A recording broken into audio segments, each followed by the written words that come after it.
Hello friends, എല്ലാവർക്കും ചെമ്പരപ്പൂവിൻ്റെ പുതിയൊരു വീഡിയോയിലേക്ക് സ്വാഗതം.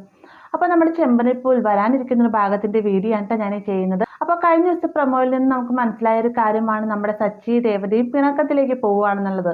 അതിൻ്റെ ഒരു സന്തോഷത്തിലാണ് ചന്ദ്രയും ശ്രുതിയും എല്ലാം ഉള്ളത്. എന്നാൽ ചന്ദ്രയുടെ സന്തോഷം കെട്ടടങ്ങുന്ന രീതിക്ക് ഒരു എപ്പിസോഡും കൂടെ നമുക്ക് വരാനുണ്ട്. അത് മറ്റൊന്നുമല്ല, 3 മരുമക്കൾ, അതായത് രേവതിയും ശ്രുതിയും വർഷയും ഒരുമിച്ച് വരുന്നൊരു എപ്പിസോഡ് നമുക്ക് വരാനുണ്ട്. അതും ഈ അടുത്ത ആഴ്ച തന്നെ ഉണ്ടാവും കേട്ടോ. അതെപ്പോഴാണെന്നാൽ നമ്മുടെ ശരത്തിന്റെ കാര്യത്തിൽ സച്ചിയും രേവതിയും പിണങ്ങുന്നുണ്ട്.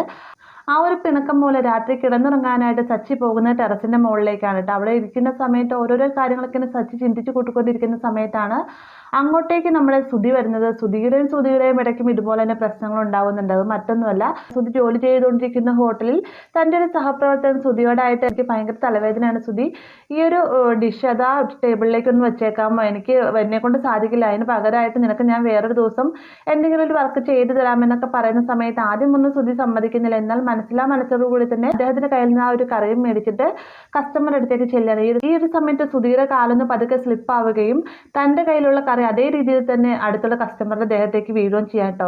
അതിന്റെ പേരിൽ അദ്ദേഹം വളരെ മോശമായ രീതിയിൽ തന്നെ ശ്രുതിയോട് പെരുമാറുന്നുണ്ട്. ശ്രുതി ആദ്യമൊക്കെ സോറിയൊക്കെ പറയുന്നുണ്ടെങ്കിലും ഇദ്ദേഹത്തിന്റെ വാക്കുകൾ അതിര് കിടക്കുന്നതോടുകൂടി തന്നെ ശ്രുതി പറയുകയാണ്, ഞാനാരാണെന്ന് തനിക്കറിയാമോ, എൻ്റെ ഡിഗ്രി എന്താണെന്ന് തനിക്കറിയാമോ, തന്നെക്കാളും വലിയ ഉയർന്ന സ്ഥാനത്ത് എത്തേണ്ട ഞാനാണ്, പക്ഷെ എൻ്റെ തലവര ഇതായിപ്പോയി എന്നൊക്കെ രീതിക്ക് ശ്രുതിയും തിരിച്ച് സംസാരിക്കണം. ഇത് കേട്ടുകൊണ്ട് തന്നെ ഹോട്ടലിന്റെ ഓണർ അങ്ങോട്ടേക്ക് വന്നിട്ട് ഈ കസ്റ്റമറിനോട് ക്ഷമയൊക്കെ പറയുമ്പോഴത്തേക്ക് അദ്ദേഹം പറയുകയാണ്, നിങ്ങൾ കണ്ടോ, നിങ്ങൾക്ക് ഇതുപോലത്തെ ജോലിക്കാരാണെങ്കിൽ തീർച്ചയായിട്ടും നിങ്ങളുടെ ഈ ഹോട്ടലിൽ പൂട്ടിക്കാനായിട്ട് ആദ്യം മുൻപന്തിയിൽ നിൽക്കുന്ന ഞാൻ തന്നെയായിരിക്കും എന്നൊക്കെ പറഞ്ഞ് ദേഷ്യപ്പെട്ടാണ് അദ്ദേഹം അവിടെ നിന്ന് പോകുന്നത്. അയാൾ പോയതുകൊണ്ടിനെ തന്നെ ശ്രുതിയോടായിട്ട് ഓണർ പറയുകയാണ്, നീ എന്ത് പണിയായി കാണിച്ചത്, നിനക്കിനി ഇവിടെ ജോലിയില്ല എന്നൊക്കെ പറയുന്ന സമയത്ത്, അല്ലെങ്കിലും തൻ്റെ ജോലി ആർക്കാണ് വേണ്ടത്, കൈകെട്ട് ഞാനിവിടെ പിടിച്ചു നിന്നാണ്, എൻ്റെ ഭാര്യയ്ക്ക് കൊടുത്ത വാക്ക് നിറവേറ്റാൻ വേണ്ടി മാത്രമാണ് ഞാനിവിടെ നിന്നിരുന്നത്, ഇനി തൻ്റെ ഒരു ജോലി എനിക്ക് വേണ്ട, മണ്ണാങ്കട്ടെ എനിക്ക് വേണ്ട എന്നൊക്കെ പറഞ്ഞിട്ടാണ് ശ്രുതി അവിടെ നിന്ന് ഇറങ്ങുന്നത്. വീട്ടിലേക്ക് ചെന്ന ഉടനെ തന്നെ ശ്രുതി ഇവരെ ശ്രുതിയോട് പറയുമ്പോഴത്തേക്കും ആദ്യമൊക്കെ ശ്രുതി വിശ്വസിക്കുന്നത്, കാരണം ചിലപ്പോൾ ശ്രുതി തന്നെ കളിയാക്കാൻ വേണ്ടി പറയുന്നതായിരിക്കും എന്ന രീതിക്കൊക്കെയാണ് ശ്രുതി സംസാരിക്കുന്നത്.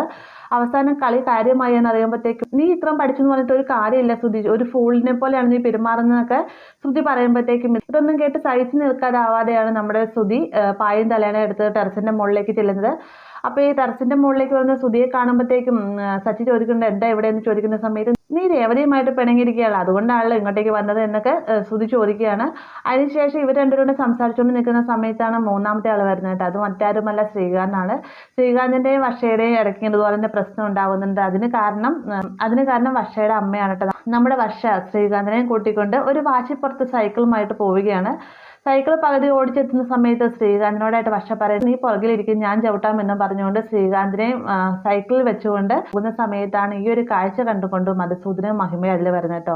മധുസൂദനും മഹിമയോടായിട്ട് പറയുന്നുണ്ട്, നിന്റെ മകൾ കണ്ടുപിടിച്ച് ഇത്രയും ദാരിദ്ര്യം പിടിച്ച കുടുംബത്തിൽ നിന്നായിരുന്നു ഇവൻ സൈക്കിൾ ചവിട്ടിയിട്ടാണ് സ്വന്തം ഭാര്യയെ ഓഫീസ് സ്ഥലത്തേക്ക് കൊണ്ടുപോകുന്നത്, മോൾ സന്തോഷത്തോടെ ജീവിക്കുന്നതെന്ന് പറഞ്ഞിട്ട് ഇതാണ് സന്തോഷം എന്നൊക്കെ മധുസൂദനം ചോദിക്കുമ്പോഴത്തേക്കും മഹിമ വേഗം പറയുകയാണ്, എന്തായാലും ഇതിനൊരു തീരുമാനം എടുക്കണം, ഞാൻ എന്തായാലും അവരെ പോയി കാണുന്നുണ്ട് എന്നൊക്കെ പറയുകയാണ്. അങ്ങനെ മഹിമ മോളെ, നിങ്ങൾ കല്യാണം കഴിഞ്ഞിട്ട് എങ്ങോട്ടും പോയില്ല, അച്ഛന് എല്ലാ വർഷവും ഓരോ സ്ഥലങ്ങളിൽ ട്രിപ്പ് പോകാനായിട്ട് കിട്ടാറുണ്ട്, ഇത്തവണ ട്രിപ്പ് കിട്ടിയിരിക്കുന്ന സ്ഥലത്ത് നീയും ശ്രീകാന്തും കൊണ്ട് പോയിക്കോളൂ എന്ന് പറഞ്ഞുകൊണ്ട് ആ ഒരു 2 ടിക്കറ്റ് വർഷയുടെ ആ ഒരു 2 ടിക്കറ്റ് വർഷയുടെ കയ്യിലേക്ക് കൊടുക്കേണ്ട. വർഷ തിരിച്ച് പ്രത്യേകിച്ചൊന്നും തന്നെ പറയുന്നില്ല. ടിക്കറ്റ് മേടിച്ച് കയ്യിൽ പിടിച്ചതിന് ശേഷം വീട്ടിലേക്ക് ചെന്ന ഉടനെ തന്നെ ശ്രീകാന്തിന് ടിക്കറ്റ് കാണിച്ചു കൊടുക്കണം. അമ്മ എന്നെ കാണാൻ വന്നിരുന്നു, അപ്പം അമ്മ ഈ 2 ടിക്കറ്റ് തന്നെ എന്തായാലും ശ്രീകാന്തിന്റെ ശമ്പളം കിട്ടിയിട്ട് ആ ഒരു ശമ്പളം കൂട്ടിവെച്ച് നമ്മൾ എങ്ങോട്ട് ട്രിപ്പൊന്നും പോകാൻ പോകുന്നില്ല, അതെനിക്ക് നന്നായിട്ട് അറിയാമെന്നൊക്കെ ഇങ്ങനെ ശ്രീകാന്തിന്റെ ജോലി താഴ്ത്തി കെട്ടി വർഷം സംസാരിക്കുമ്പോഴത്തേക്കും ശ്രീകാന്തിന് അത് ഇഷ്ടപ്പെടുന്നില്ല. ഇടയ്ക്കും വഴക്കാവുകയാണ്. അങ്ങനെയാണ് ശ്രീകാന്തൻ ടെറസിന്റെ മുകളിലെത്തുന്നത്. അവിടെ ചെന്നതിന് ശേഷം പിന്നീട് ഇവർ 3 പേരും, അതായത് ശ്രീകാന്തും ശ്രുതിയും സച്ചിയും കൂടെ കൂട്ടിയിട്ട് അവരെ പഴയകാല കാര്യങ്ങളൊക്കെ ഓർത്തെടുത്ത് പറയുകയും വളരെ സന്തോഷത്തോട് പെരുമാറുകയും ചെയ്യുകയാണ്. ഇതേ സമയം തന്നെ താഴത്തെ നിലയിലാകട്ടെ നമ്മുടെ രേവതി, സച്ചി പിണങ്ങിപ്പോയതുകൊണ്ട് തന്നെ ഉറക്കമില്ലാതെ അടുക്കളയിൽ ഇരുന്ന് ചായ കുടിച്ചുകൊണ്ടിരിക്കുകയാണ്. ഈ സമയത്ത് വർഷ അങ്ങോട്ടേക്ക് വരികയാണ്. വർഷ വന്നിട്ട് രേവതിയോടായിട്ട് ഒരു ഗ്ലാസ് ചായ എടുത്ത് തരാനായിട്ട് പറയുകയാണ്. രേവതി വർഷയ്ക്കും ചായ കൊടുക്കുന്നുണ്ട് കേട്ടോ. അപ്പോൾ ഇവർ തമ്മിൽ ഇങ്ങനെ സംസാരിച്ചുകൊണ്ട് നിൽക്കുന്ന സമയത്താണ് ശ്രുതി അങ്ങോട്ടേക്ക് വരുന്നത്. ശ്രുതി വന്നിട്ട് ചോദിക്കുകയാണ്, രേവതി എനിക്കൂടെ ഒരു ഗ്ലാസ് ഗ്ലാസ് ചായ തരാമോ എന്ന് ചോദിക്കുമ്പോഴത്തേക്കും അതിനെന്താ തരാലോ എന്നും പറഞ്ഞുകൊണ്ട് നമ്മുടെ രേവതി ശ്രുതിക്കും ചായ കൊടുക്കുന്നുണ്ട്. അതിനുശേഷം 3 പേരും കൂടിയിട്ട് മനസ്സ് തുറന്ന് സംസാരിക്കട്ടെ, മാത്രമല്ല തങ്ങളുടെ ഭർത്താക്കന്മാർ തങ്ങളെ മനസ്സിലാക്കാത്ത രീതിക്കാണ് പെരുമാറുന്നത് എന്നൊക്കെ 3 പേരും പരസ്പരം അങ്ങോട്ടും ഇങ്ങോട്ടൊക്കെ ആയിട്ട് പറയുന്നുണ്ട്. ഈ ഒരു സമയത്ത് വർഷ പറയാണ്, എന്തായാലും നമ്മുടെ ഭർത്താക്കന്മാർ പിണങ്ങിപ്പോയതുകൊണ്ട് നമുക്ക് 3 പേർക്കും പരസ്പരം ജോളിയായിട്ട് നിൽക്കാൻ സാധിച്ചു, നമ്മൾ ഒരുപാട് മനസ്സുറന്ന് സംസാരിച്ചു, ഇതേ രീതിയിൽ തന്നെ നമുക്കിന്ന് മുന്നോട്ട് പോകണമെന്നൊക്കെ വർഷ പറയുമ്പോഴത്തേക്ക് രേവതിക്ക് ഭയങ്കര സന്തോഷമാവുന്നുണ്ട് കേട്ടോ. എന്നാലും ശ്രുതിക്ക് അത്രയ്ക്കില്ല. എന്നിരുന്നാലും ഇവർ രണ്ടുപേരും കൂടെ ആ ഒരു സമയത്ത് ശ്രുതി എൻജോയ് ചെയ്യുന്നുണ്ട്.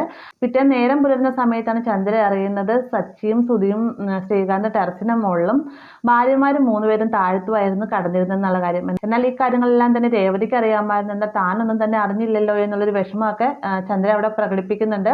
അതായത് ആ ഒരു സമയത്ത് 3 മരുമക്കളും ഒന്ന് ചേർന്ന് തന്നെ ഒറ്റപ്പെടുത്തി തന്നെപ്പറ്റി എന്തെങ്കിലും കുറ്റങ്ങളൊക്കെ പറഞ്ഞു കാണുമോ എന്നുള്ളതൊക്കെയാണ് ചന്ദ്ര ആലോചിക്കുന്നൊക്കെ ഇട്ട്. അപ്പോൾ ഇങ്ങനൊരു ഭാഗം നമുക്ക് വരാനുള്ളതാണ്. വീഡിയോ ഇഷ്ടമായെന്ന് കരുതുന്നു. വീഡിയോ ഇഷ്ടമായി കഴിഞ്ഞാൽ ലൈക്ക്